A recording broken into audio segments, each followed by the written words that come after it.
Duyên xưa lối cũ. Mấy ngày hôm sau, bà quý phi xinh đẹp đến xin xuất gia tại ni viện trên một cái võng bằng lưới vàng, với 100 thị nữ theo hầu của đức vua chánh hậu Vedehi. Các quan đại thần, các vị công nương cùng đến tham dự cuộc lễ. Đức Phật đích thân chứng minh, các vị trưởng lão làm lễ thụ giới cho nàng trước sự chứng kiến của tăng ni hai viện.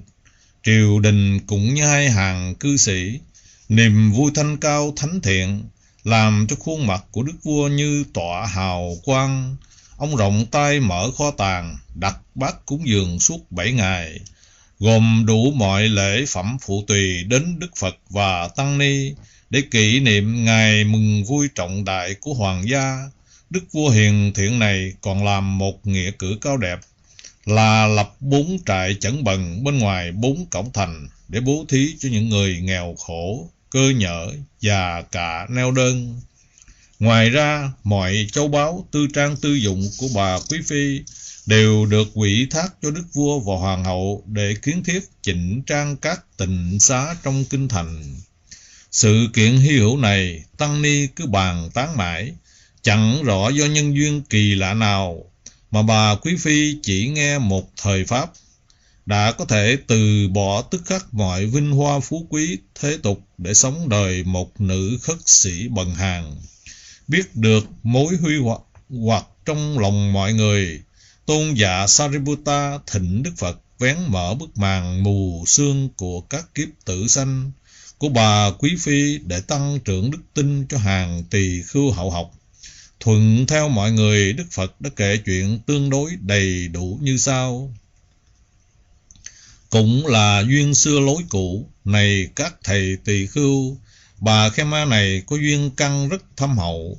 Kể từ thời Đức Phật Padumuttara, cô sinh ra làm một nô tỳ cho một gia đình gia chủ trong thành phố Hansawati. Đời sống cô rất nghèo hèn và cơ cực, tuy nhiên dung sắc cô rất đẹp, diễm kiều khả ái, nhất là mái tóc đen dài óng ánh mượt mà thả xuống gót chân. Duyên mai hôm nọ thấy trưởng lão Suchata, vốn là đại đệ tử của Đức Phật Padumuttara, với nghi dung sáng rỡ, với lục căn thanh tịnh, đang thông dong tự tại trì bình khất thực nơi xóm nhà ven lộ, phát khởi tâm tịnh tín nhưng không có tiền, chỉ có vài xu lẻ đủ để mua một chiếc bánh ngọt. Cô thành kính đặt bát cúng dường với trí tuệ, với thắng trí. Trưởng lão thoáng nhìn đã thấy, biết nhân duyên và quả cô thí chủ này, nên ngài dịu dàng cất tiếng nói: vật thí tuy nhỏ nhoi, nhưng tâm cô thành kính tịnh tín nên nó đẹp lắm, quý lắm. Cô có ước nguyện gì không? Thân phận con bé mọn thấp thỏi, đâu dám ước nguyện gì, chỉ mong rằng một kiếp nào đó trong tương lai có cơ duyên được sống đời xuất gia nhẹ nhàng, thanh thoát như tôn giả vậy. Cô sẽ có cơ duyên thù thắng và rồi sẽ được như nguyện. Được sự động viên khích lệ như thế, nên khi nào hễ có dịp là cô lại đặt bát cúng dường, dù chút ít nhưng không mệt mỏi, bao giờ cũng hoan hỷ và mát mẻ. Trong một cuộc cúng dường lớn lên Đức Phật và chư Tăng, không biết bao nhiêu là vua chúa, quan lại, triệu phú doanh gia, với tiền rừng bạc bể, lương thực, thực phẩm như núi, thượng vị loại cứng loại mềm. Cô rất hổ thẹn, vì thấy mình không có gì, chợt nghĩ đến tài sản quý báu là mái tóc đẹp hiếm có. Cô gái không ngần ngại cắt ngay mái tóc đem bán. Người chủ tiệm cửa hàng trang điểm là một con người không có lương tâm, biết mái tóc này là cực quý, nhưng nhìn thấy cô gái nghèo hèn, thuộc giới cấp thấp cổ bé miệng, nên chi trả cho 2 đồng tiền vàng mà thôi, lại còn miệng lưỡi bãi bôi, nói là cám cảnh hoàn cảnh cô nên mua với giá cao. Cô gái không buồn về chuyện ấy, bèn hối hả sắm sanh lễ phẩm để chung hội thí với mọi người. Đức Phật với thiên nhãn thiên nhĩ tha tâm thuần tịnh siêu nhân, ngài biết tất cả việc xảy ra. Sáng hôm ấy, Đức Phật ôm bát, không dừng lại nơi chỗ phú quý của vua chúa, không dừng lại nơi chỗ cao sang của các quan đại thần, và bỏ qua thượng phẩm của tất cả triệu phú danh gia, các đại gia chủ, để đi đến nơi mâm vật thực nghèo nàn của cô gái. Mừng đến nỗi nước mắt cứ giọt vắng giọt dài. Cô gái trân trọng đặt bát cho Đức Thế Tôn trước hàng ngàn đôi mắt ngưỡng mộ lẫn ghen tị của mọi người. Để cho phước báo cô gái được càng thêm viên mãn, Đức Phật bảo thị giả xếp tấm tăng dạ lê làm 4, trải lên nền đất, rồi Ngài ngồi xuống an tĩnh thanh tịnh độ thực ngay tại chỗ. Cô gái quỳ xuống chắp tay hầu một bên, đặt bát cho chư tăng đại chúng xong. Mọi người quay quần lại xin cô gái chia phước. Cô vui mừng lắm, nhưng không biết chia phước ra làm sao. Đức Phật mỉm cười ân cần dạy rằng: con thành kính chắp tay lên, đặt ngay nơi chỗ trái tim của mình. Làm thế nào để cho ngôn ngữ, tâm hồn và ý nghĩ kết hợp làm một? Rồi nói như thế này: tôi rất hoan hỷ, đại hoan hỷ chia phước đến cho tất thảy mọi người. Con biết tại sao không? Phước như ngọn đèn. Con đang có một ngọn đèn, sau khi cúng dường lên Như Lai, ngọn đèn ấy, nếu con cho 100 người thắp, 1000 người thắp, thì ánh sáng cứ thế mà lan tỏa ra mãi. Nhưng ngọn đèn trong tay con vẫn không hao hụt, không suy xiển một chút nào, nó vẫn nguyên vẹn. Thế rồi sau khi được cô gái chia phước, mọi người đồng rân hô lớn lành thai, làm cho cả đại địa và các tầng trời cũng phải rung rinh.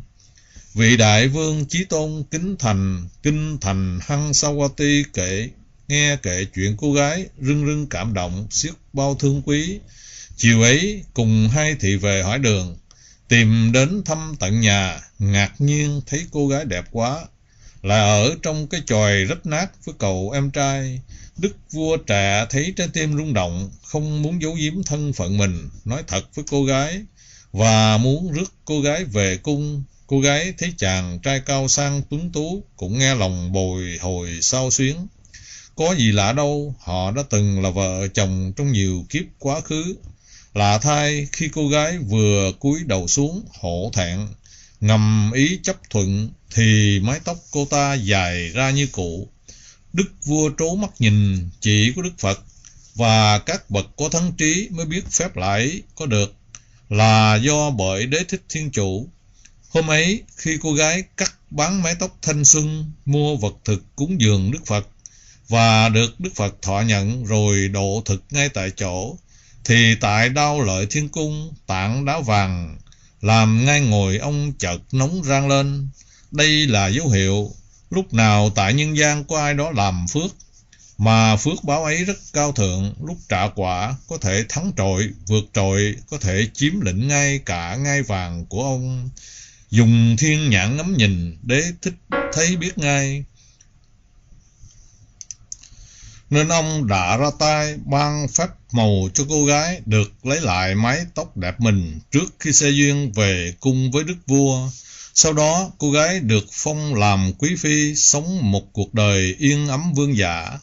Một lần nọ, khi thấy Đức Phật tuyên dương một tỳ khưu ni sáng chói đệ nhất về trí tuệ, bà đã ước nguyện sau này sẽ sở đắc như vậy, và Đức Phật Padumuttara đã thọ ký cho bà được như nguyện. Hết kiếp sống ấy, do nhờ tâm tịnh tín và phước báo thù thắng, cô ta luân chuyển trong các cõi trời và người với hạnh phúc sang cả và thù thắng, luôn là hoàng hậu, chánh hậu, vương phi, các vị vua trời và các đức chuyển luân thánh vương. Đến thời Đức Phật Visapa, bà được xuất gia trong giáo pháp này, được nổi tiếng là một tỳ khưu ni có trí phân tách với ngôn ngữ tinh tế, trong sáng, kim cả tài hùng biện. Đến thời Đức Phật Kaku Santha, cô thác sanh trong một gia đình cự phú, biết bố thí, trì giới, có đức tin thiêng liêng với Tam Bảo, đã xây dựng một trú xá vĩ đại, khang trang, đẹp đẽ, để cúng dường đến Đức Phật và mấy chục ngàn tăng chúng có chỗ tịnh cư. Đến thời Đức Phật Konagamana, tâm tịnh tín và sự bố thí cúng dường cô vẫn đi theo ước nguyện cũ, vẫn là những đại tịnh xá, đại lâm viên cho Đức Phật và giáo hội. Đến thời Phật Kassapa, nàng tên là Samani, là trưởng công chúa con đức vua Kiki nước Kasi, kinh thành Varanasi, đã khẩn khoản xin xuất gia nhưng không thuận duyên, do hai thân không cho phép. Thế là 7 chị em gồm Sumani, Samanagutta, Bhikkhuni, Bhikkhudayika, Thamma, Sutama và Sanghadayika sống trong những cung điện nguy nga tráng lệ. Tuy nhiên do căn tu nhiều đời, họ thường hay đi nghe pháp, sống rất có giới hạnh và bố thí cúng dường không mệt mỏi. Này các thầy tỳ khưu, đừng tưởng vị trưởng công chúa Samani ấy là ai, chính là bà Khema hiện nay đấy. Do nhân duyên nhiều đời như vậy, một thời gian sau chắc chắn bà sẽ đắc quả A-la-hán, đồng thời sẽ sở đắc tất cả mọi thành tựu từ ước nguyện cũ. Ngoài những thắng trí ngôn ngữ biện tài, Tỳ Khưu Ni Khema sau này sẽ là bậc trí tuệ đệ nhất trong hàng ni chúng. Tự bà sẽ lấy lại phẩm vị từ ước nguyện xưa của mình khi quỳ dưới chân Đức Phật Padumuttara đã được Ngài hứa khả. Và thời giáo pháp hiện nay, vào thời giáo pháp hiện nay của Như Lai, đại chúng thở phào nhẹ nhõm, và thế là đức tin thêm một lần nữa được xác lập, được củng cố tăng trưởng. Tôn giả Ananda chợt thưa hỏi: thế 6 vị công chúa đã từng nghe pháp, bố thí cúng dường, sống rất có giới hạnh thuở ấy, họ lưu lạc phương trời nào, cảnh giới nào rồi, bạch Đức Thế Tôn? Đức Phật mỉm cười: lại duyên xưa lối cũ mà về, họ đang có mặt đầy đủ ở đây cả rồi. Đại chúng ngơ ngác, có người bất giác đưa mắt nhìn ngược nhìn xuôi. Đức Phật lại tiết lộ bí mật một chút. Đời này họ đã sinh ra và trước sau họ đều tao ngộ trong giáo pháp. Riêng công chúa rồi các thầy sẽ gặp thôi, không lâu đâu. Đại chúng thỏa mãn vì câu chuyện hay ho cảm động ấy, và ấn tượng mà họ ghi nhớ nhất là cô gái nghèo khổ đã tự cắt bỏ mái tóc thanh xuân của mình đem bán để mua thực phẩm cúng dường. Lúc mọi người giải tán hết thì tôn giả Ananda cứ lẻo đẻo theo tôn giả Mahamokkallana để hỏi cho kỳ được 6 cô công chúa còn lại là ai, tên là gì, hiện họ đang ở những đâu. Tôn giả Mahamokkallana biết rất rõ như sau: Samanagutta xưa bây giờ là Upalawana, Bhikkhuni xưa bây giờ là Patachara, Bhikkhudayika xưa bây giờ là Kundala, Thamma xưa bây giờ là Kisagotami, Suttama xưa bây giờ là Thammadina. Nhưng Ngài chỉ cười khẽ nói: Đức Thế Tôn chưa kể câu chuyện còn lại là có lý do của Ngài. Tôi là ai mà dám bước qua giới hạn ấy? Hiền hữu chỉ cần biết rằng họ đều còn đang lưu lạc ở trong đời, còn đang nếm đủ mùi vị ngọt ngào cũng như đắng cay của cuộc sống khi chưa dứt nghiệp. Nhưng sau này họ đều là những vị tỳ khưu đạo cao đức trọng, sáng chói trong rừng ni chúng. Đức Phật không đã từng dạy từ đầu rằng là ai nấy đều cứ theo duyên xưa lối cũ mà về đó sao? Nói thế cũng bằng không. Tôn giả Ananda xịu mặt xuống, trông sao mà dễ thương dễ mến đến vậy.